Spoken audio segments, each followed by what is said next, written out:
Good morning, my awesome friends and followers of this great channel and the members. Let's not forget the members. Thank you for your continued support as we keep moving on the direction of transparency. And we call out bullshit, don't we? We call it out and we move it forward. Now, it's Tuesday here where I live. Bin day. Bin man's been already. Just pointing that out. Love to hear the bin man come. Anyway, yesterday, I got behind a petition. I didn't do the petition myself. I got behind it because I believed in it. But I'm not naive. I understand there is not going to be another general election. That's not the point. The point was to support it. Because, now listen, I don't support Labour. I clearly don't support the Conservative Party. They're a bag of shit. They've ruined the country. But I don't support what's happening. I see a party which put out a manifesto to get elected on and have lied about the manifesto. They haven't done anything. Now, many of you out there rightly pointed out, I'm not supporting you, Trevor, because you've got your Christmas tree up. I can't believe you've got your Christmas tree up. I mean, a lot of people out there, which were a little bit delusional, decided to attack me because of a Christmas tree rather than the fact that I was putting out a message. For those that were attacking me about a Christmas tree, I can tell you what. My dog died on the 15th of November, so I put my tree up to cheer my son up. I hope that makes sense with all you out there that are lunatics. Hopefully that sets the record straight. Anyway, so I decided that, yeah, let me have a look at this. I even went to the pub the other night and an argument broke out about Labour and Conservative, and I sat back and listened to both arguments. And still, people are delusional. They don't understand what the petition is about. Yes, the Tories broke the country, and yes, Labour might be fixing mistakes. But what else has Labour done on top of those mistakes, which you cannot blame the Tory party for? Here we go. The Prime Minister wants to arrest the Israeli Prime Minister. There's one. You can't blame the Tories for that. Two, the Prime Minister has given permission for Ukraine to use UK ballistic missiles to fire into Moscow. Can't blame the Tories for that. Three, the Prime Minister sent a Labour delegate across to Washington to back Kamala Harris against Donald Trump. You cannot blame the Tory party for that. The Prime Minister got rid and sacked the Veterans Affairs Office in the UK. The only team that were looking after veterans. He sacked them and removed the office. Cannot blame the Tory party for that. The Prime Minister and his team have put inheritance tax on farmers. Cannot blame the Tory party for that. The Prime Minister has taken away winter fuel allowance from our pensioners that help build our country. You cannot blame the Tory party for that. I could go on. There's a black hole. Yeah, the Tories left 20 billion black hole. Well, if that's the case, why hasn't the Prime Minister and his cabinet went after members of Parliament that abused the system which gave away billions of pounds of taxpayers' money to contractors to make PPE and who didn't make it? Why are we not hearing in the news about Baroness Michelle Mone, who basically stole 60 or 70 million pounds and put it in an offshore account when she was meant to be making PPE? So, if there is this black hole, why is she going after the public? Why are they going after the public and not going after those who scammed the public? And they are actually members of Parliament. I would like to put that out there. Anyway, let's move on. What else is happening? Well, that petition has hit 2.5 million people. And I know and you know a general election will not happen. But behind this, if this petition keeps rising, it will trigger infighting in Labour Party. And there should be a vote of no confidence in Keir Starmer. And that will be down to the Labour Party members to vote someone in. It will not necessarily be Angela Rayner. I'm just saying. So keep sharing the petition. I'm going to put a link of that petition and I'm going to pin it to the comments of this video. And I hope you all get behind it. There's a reason. It's affected us all. This is no longer about Labour, Tory, Reform, Green. This is about everyone coming together to look after our children in education, to look after our pensioners, to look after our armed forces, to look after our farmers. Thank you for hearing me out. If you don't like the video, just don't like it. Don't say shitty things like, why has he got his tree up? I'm not recommending this channel. You don't have to recommend it. I don't need your recommendation. I'm here because I enjoy talking. I'm full of shit most of the time, but I enjoy talking. I get to offload all the nonsense that I just build up every day, and I get to offload it towards you, and some of you like it, some of you don't. It is what it is. Oh, just remembered, Fatima Whitbread, ex-world champion and record holder, her book's out, Shining Star. She's got a book out on Amazon. She's helping children. I just thought I'd mention that. I have, Fatima, if you're watching, I know you watch some of my stuff. Still haven't received it from Amazon. I have bought it, but I'm waiting for Amazon. It looks like your book must be doing well because it went out of stock. When it arrives, we'll chat. Anyway, what else is happening? Conor McGregor's, a picture of Conor McGregor, the UFC champion. A picture of his wife has gone viral because she looks furious. Is it really a story? Of course she's furious. Her husband's been found guilty of raping somebody in a hotel room. Of course she is guilty. No, she's not guilty. Of course she's furious. She's furious. Yeah. I'm going to be honest, the guy's worth $500 million. He only had to pay out less than 400,000 euros to that woman. I think that should have been double. Should have been. Shocking behaviour. Shocking behaviour.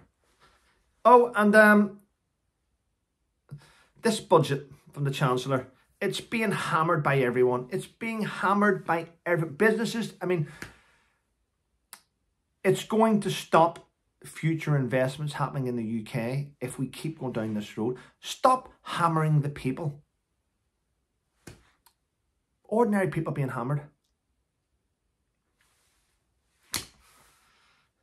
Some of that may be a fallout from what the Tories done. I do agree with that. I'm just saying, you know, you've got to...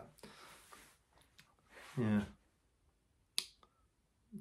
Anyway, what else is happening in the world? A teenager, 17 years of age, check this out.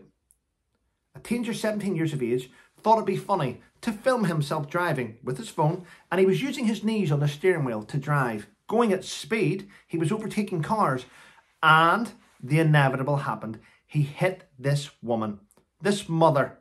He hit her, paralysed her. Her life is ruined.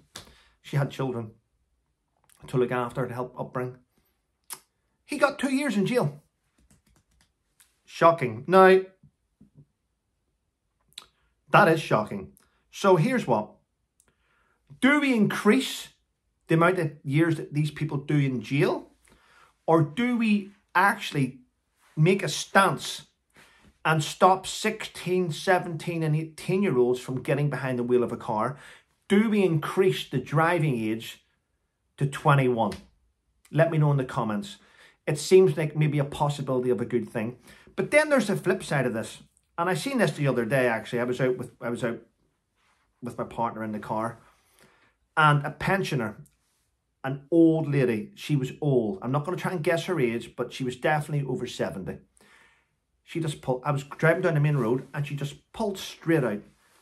And my partner went, what? And stopped, and I hit the horn. What are you doing? And she panicked. And whenever I hit the horn, she didn't even see me coming because she was looking the other way.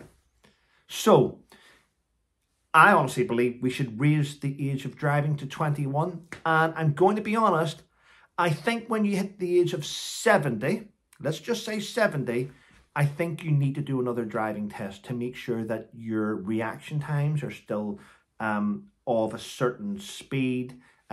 I think it works both ways.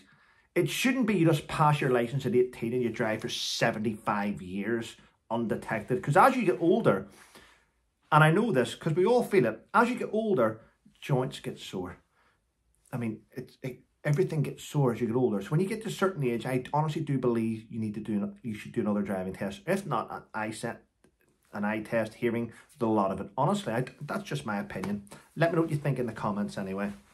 My dad is of an age where he's still a great driver, but I'm just pointing this out because not everyone's the same, okay? So I'm sure that may cause a little bit of a debate, but I'm just trying to point out something to keep people safe, clearly. Yeah.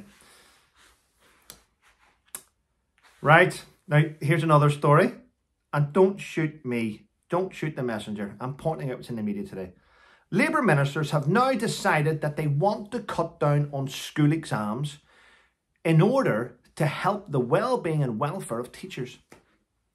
That again doesn't make sense, because in schools it should only be you get taught, you have mock exams to see where you are in preparation for the big exams. If you're cutting down on exams in school, then where do we go from there? Listen, I know there's teachers watch me. I get it. Some teachers work extremely hard. Other teachers cruise. So maybe we're looking at the teachers that work hard. But do you not get enough time off as it is? I mean, whenever I went to school, teachers were teachers. They taught you throughout the year. They were only off. Teachers only missed a day when they weren't feeling well. There was no such thing as every Monday was a teacher training day. You were either a teacher or you weren't. And I want people to stop saying things. Yes, but things change.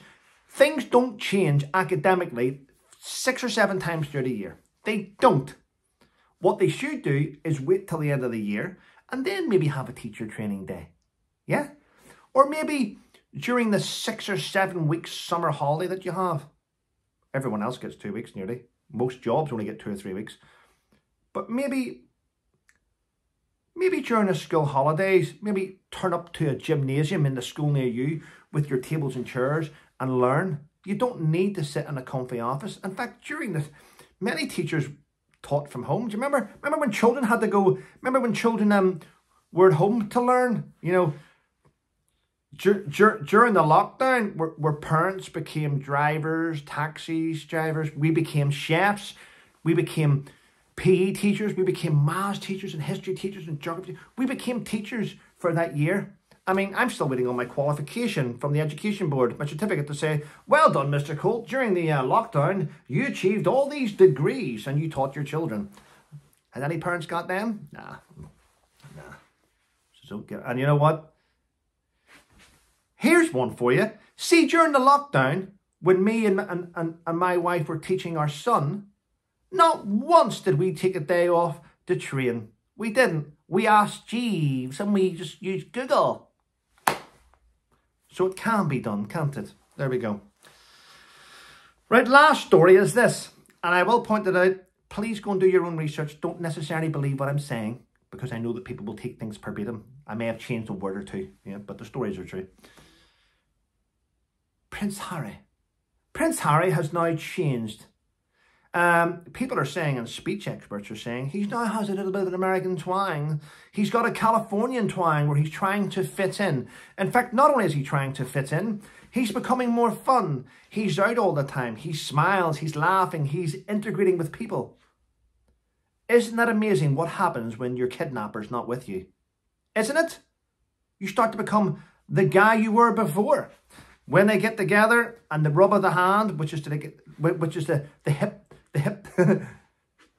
hypnosis side of things. The hypnosis side of things where the kidnapper rubs you on the back. You will say what I need to say. Anyway, yes, he looks a lot better now that he's not with his kidnapper. And he's trying to fit in. In fact, he's even been out doing little skits, pretending to get tattoos and all. He's trying his best to fit in. But no matter how well you try to fit in, everyone will still think you're a wanker for what you've done in the past. Anyway, listen, thanks for watching my video. Thanks for sticking with me on my channel. If you haven't already, just remember, Christmas is around the corner.